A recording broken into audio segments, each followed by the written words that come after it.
Hi అండి, అందరూ ఎలా ఉన్నారు? ఈరోజు మనం ఈ వీడియోలో ఉలవలతో గారెలు ఎలా ప్రిపేర్ చేసుకోవాలో చూద్దామండి. ఈ ఉలవ గారెలు అనేవి చాలా టేస్టీగా ఉంటాయి. ఇంకా అంతేకాకుండా చాలా ఈజీగా కూడా ప్రిపేర్ చేసుకోవచ్చు. ఈ ఉలవల్లో ఫైబర్ కంటెంట్ అనేది ఎక్కువగా ఉంటుందండి. ఈ ఉలవలు తినటం వల్ల పిల్లల డైజెషన్ కి బాగా హెల్ప్ అవుతుంది. అంతేకాకుండా డయాబెటీస్ ఉన్న వాళ్ళు కూడా ఈ ఉలవల్ని ఉడికించుకొని లేదా ఇలా గారెలు చేసుకొని తినటం వల్ల షుగర్ లెవెల్స్ అనేవి చాలా కంట్రోల్లో ఉంటాయండి. ఇప్పుడు ఈ ఉలవ గారెలు ఎలా ప్రిపేర్ చేసుకోవాలో చూద్దాం.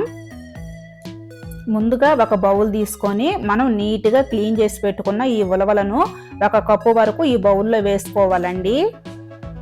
ఇందులో మట్టి పెళ్ళలు అవి ఉంటాయి, అవి లేకుండా నీట్గా క్లీన్ చేసుకోవాలి. ఇందులో వాటర్ పోసుకోవాలండి.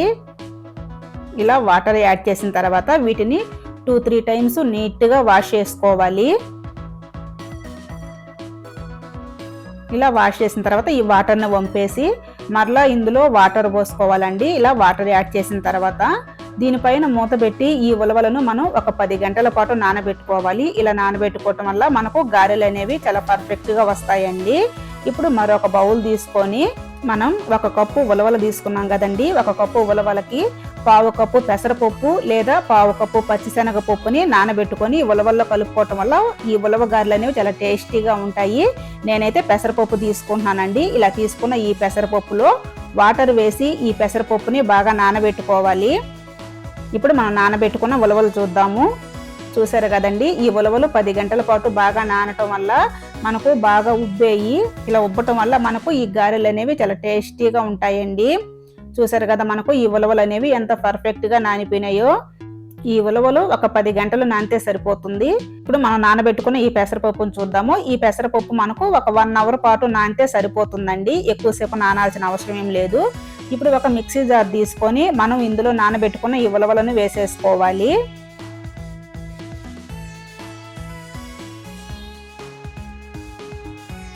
ఉలవలన్నింటినీ ఈ విధంగా యాడ్ చేసుకున్న తర్వాత మనం నానబెట్టుకున్న ఈ పెసరపప్పును కూడా ఇందులోకి వేసేసుకోవాలండి.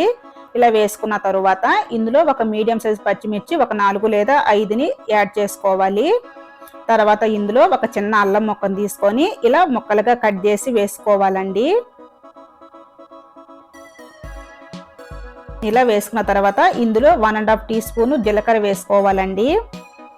జీలకర్ర యాడ్ చేసిన తర్వాత టేస్ట్కి తగ్గట్టు సాల్ట్ అనేది యాడ్ చేసుకోవాలి. ఇలా యాడ్ చేసిన తర్వాత కొంచెం కూడా వాటర్ యాడ్ చేయకుండా దీనిపైన మూత పెట్టి ఇది మరీ మెత్తగా కాకుండా కొంచెము కచ్చా పచ్చగా గ్రైండ్ చేసుకోవాలి. చూసారు కదా, ఈ విధంగా గ్రైండ్ చేసుకుంటే సరిపోతుందండి. ఇప్పుడు మరొక బౌల్ తీసుకొని మనం గ్రైండ్ చేసి పెట్టుకున్న ఈ పిండి మొత్తాన్ని ఈ బౌల్లోకి యాడ్ చేసుకోవాలి. ఈ పిండిని మరీ మెత్తగా గ్రైండ్ చేసుకోకూడదండి. ఈ విధంగా బరకగా గ్రైండ్ చేసుకోవాలి. వాటర్ అయితే అస్సలు యాడ్ చేయకూడదు. ఇప్పుడు ఈ పిండిలో మనం ఒక 2 ఆనియన్స్ని సన్నగా కట్ చేసి వేసుకోవాలండి. తర్వాత 2 రెమ్మల కరివేపాకుని కట్ చేసి వేసుకుందాం. తర్వాత ఇందులో మనం కొత్తిమీర తురుగుని వేసేసుకోవాలండి. ఇవన్నీ యాడ్ చేసిన తర్వాత ఈ మొత్తాన్ని బాగా కలుపుకుందాం.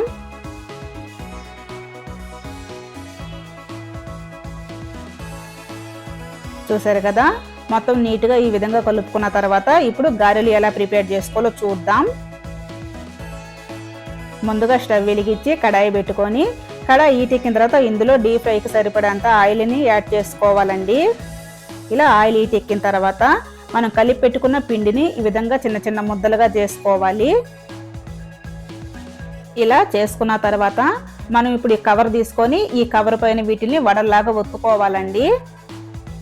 ఇవి పలసగా అసలు ఒత్తుకోవద్దు, ఇవి మందంగా ఒత్తుకోవాలండి. పలసగా ఒత్తుకుంటే ఇవి త్వరగా మాటిపోతాయి. ఇలా మందంగా ఒత్తుకోవాలి.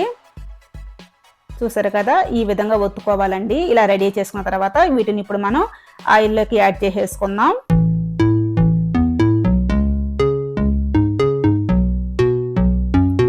మరొక వడను కూడా మనం ఇదే విధంగా ప్రిపేర్ చేసేసుకున్నాం. ఈ వడలను మీరు కవర్ మీద కాకుండా అరిచేతులైనా ఒత్తుకొని వేసుకోవచ్చండి. కానీ బిగినర్స్కి ఇలా కవర్ మీద వేసి ఒత్తారంటే మనం ఆయిల్లో వేసుకోవడానికి చాలా ఈజీగా ఉంటుంది. చూసారు కదా, దీన్ని కూడా మనం ఆయిల్లోకి యాడ్ చేసుకుందాం. అన్ని వడలను కూడా ఇదే విధంగా 1 by 1 ఆయిల్లోకి యాడ్ చేసేసుకున్నామండి. ఇలా ఆయిల్లోకి యాడ్ చేసుకున్న తర్వాత మంట మాత్రం లో ఫ్లేమ్లో పెట్టుకోవద్దండి, మీడియం ఫ్లేమ్లో ఉండాలి. మంట మీడియం ఫ్లేమ్లో పెట్టుకొని వీటిని ఇలా తిప్పుకుంటూ ఫ్రై చేసుకోవాలి. ఇవి మనకు గోల్డెన్ బ్రౌన్ కలర్ వచ్చిన దాకా ఇలా తిప్పుకుంటూ డీప్ ఫ్రై చేసుకోవాలండి.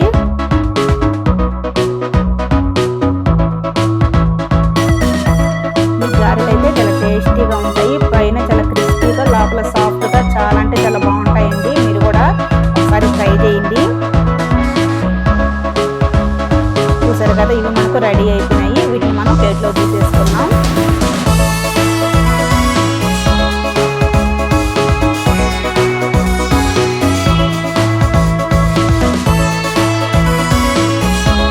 ఇప్పుడు మనం మిగిలిన పిండితో కూడా ఇదే విధంగా వడలు అనేది వేసేసుకున్నామండి.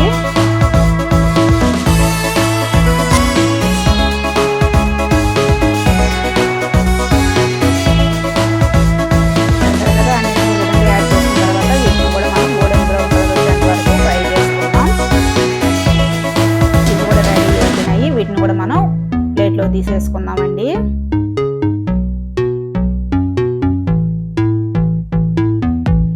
చూసారు కదండి, ఎంతో టేస్టీగా ఉండే ఉలవ గారెలు అనేవి రెడీ అయిపోయినాయి. వీటిపైన కొంచెం పచ్చిమిర్చి కొత్తిమీరతో గార్నిష్ చేసుకున్నారంటే ఉలవ గారెలు రెడీ అయిపోయినట్లే. ఇవి లోపల సరిగా కుక్ అయ్యాయో లేదో చూద్దామండి. చూసారు కదా, లోపల కూడా పర్ఫెక్ట్ గా కుక్ అయ్యాయండి. పైన క్రిస్పీగా లోపల సాఫ్ట్ గా ఉండే ఈ ఉలవ గారెలు అనేవి మనకు ఎంతో ఈజీగా ప్రిపేర్ చేసేసుకోవచ్చు కదా. ఇంకెందుకండి లేటు, ఇంత టెంప్టింగ్ గా చాలా టేస్టీగా ఉండే ఈ టేస్టీ ఉలవ గారెలు మీరు కూడా ఒకసారి తప్పకుండా ట్రై చేయండి. ట్రై చేసి ఎలా వచ్చింది ఏంటి అనేది కూడా కామెంట్ చేయండి.